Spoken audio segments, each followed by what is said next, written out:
மாவட்ட ஆட்சியர் குலோத்துங்கன் வெளியிட்டுள்ள செய்திக்குறிப்பில், தற்போது நிலவி வரும் வடகிழக்கு பருவமழை காலத்தின் தொடர்ச்சியாக இந்திய வானிலை ஆய்வு மையம் நேற்று வங்காள விரிகுடா கடற்பரப்பின் மீது காற்றழுத்த தாழ்வு நிலை உருவாகியுள்ளது.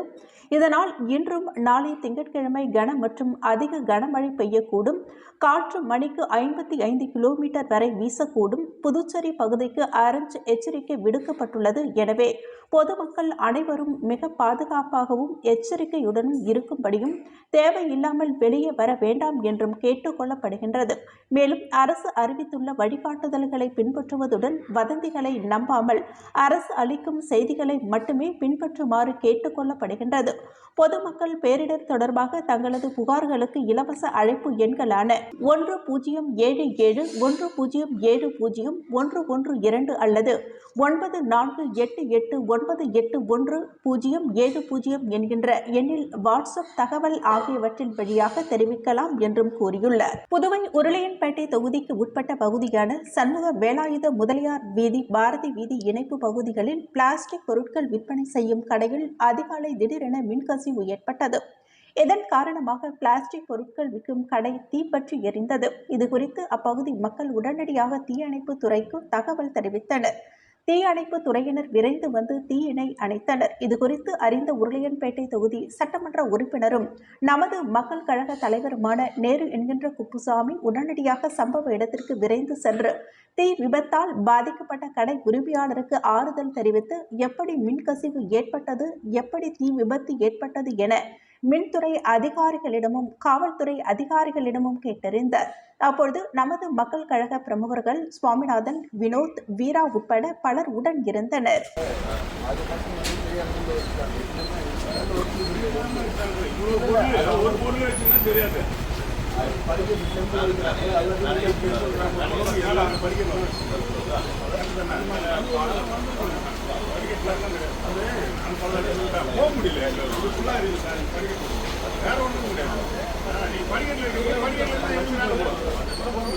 தேசிய பத்திரிகையாளர் தின வாழ்த்துக்களை கூறி விடுபட்ட பத்திரிகையாளர்களுக்கு வீட்டுமனை வழங்க வேண்டும் என அமைச்சர் ஜான்குமார் வலியுறுத்தியுள்ளார்.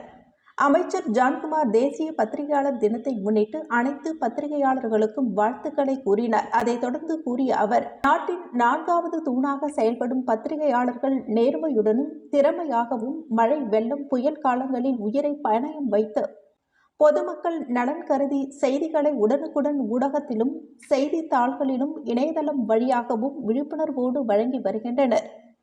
இவர்களுக்கு புதுவை அரசு நீண்ட காலமாக விடுபட்ட பத்திரிகையாளர்களுக்கு வீட்டுமனை பட்டா வழங்காமல் காலம் தாழ்த்தி வருகின்றது. இவர்களின் நலன் கருதி வீட்டுமனை பட்டா வழங்க முன்வர வேண்டும் என்று வலியுறுத்தியுள்ளார். புதுவை உருளையன்பேட்டை தொகுதி சட்டமன்ற உறுப்பினர் நேருவால் தொடங்கப்பட்ட புதிய கட்சியான நமது மக்கள் கழக கட்சியில் திருபுவனை சட்டமன்ற தொகுதி மற்றும் ஒசூடு சட்டமன்ற தொகுதியைச் சேர்ந்த இளைஞர்கள் பல்வேறு கட்சியில் இருந்து பிரிந்து நமது மக்கள் கழக தலைவர் நேரு, துணைத் தலைவர் சீதாராமன், பொதுச் செயலாளர் விநாயகம் ஆகியோர் முன்னிலையில் திருபுவனை தொகுதி மற்றும் ஒசூடு தொகுதியைச் சேர்ந்தவர்கள் சுமார் 300க்கும் மேற்பட்டோர் நமது மக்கள் கழகத்தில் தங்களை இணைத்துக் கொண்டனர். கட்சியில் இணைந்த இளைஞர்கள் சட்டமன்ற உறுப்பினர் நேருவின் வழியில் தினம் மக்கள் பிரச்சினைகளுக்காக களத்தில் இறங்கி போராடுவோம் என்று தெரிவித்தனர்.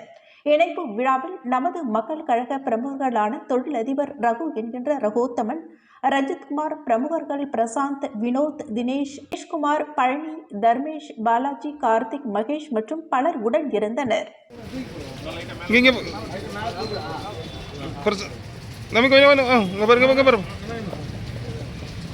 அப்படியே ப்ரோ ஒரு ஆள் ஃபிளாக் வாங்கிக்கோங்க ப்ரோ. ஃபிளாக் வாங்கிக்கோங்க.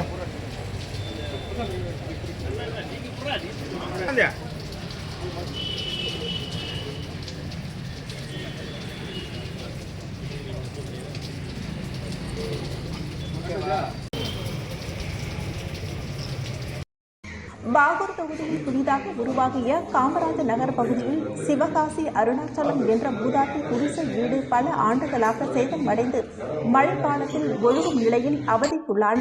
இதனை அறிந்த ஜேசிஎம் மக்கள் மன்ற தலைவர் ரிட்டன் ஜான்குமார் ஏழை மூதாட்டிக்கு உதவி செய்யும் வகையில் போர்க்கால அடிப்படையில் புதிய வீட்டினை கட்டிக் கொடுத்தார். அதன் சாவியினை சமூக சேவகர் ஜோஸ் சார்லஸ் மற்றும் மன்ற திறப்பு விழாவின் பொழுது வழங்கினர். தற்போது அந்த புதிய வீடு அனைத்து வேலைகளும் நிறைவடைந்து திறப்பு விழா. ரீகன் ஜான்குமார் சிறப்பு விருந்தினராக கலந்து கொண்டு புதிய வீட்டினை ரிப்பன் வெட்டி திறந்து வைத்தார்.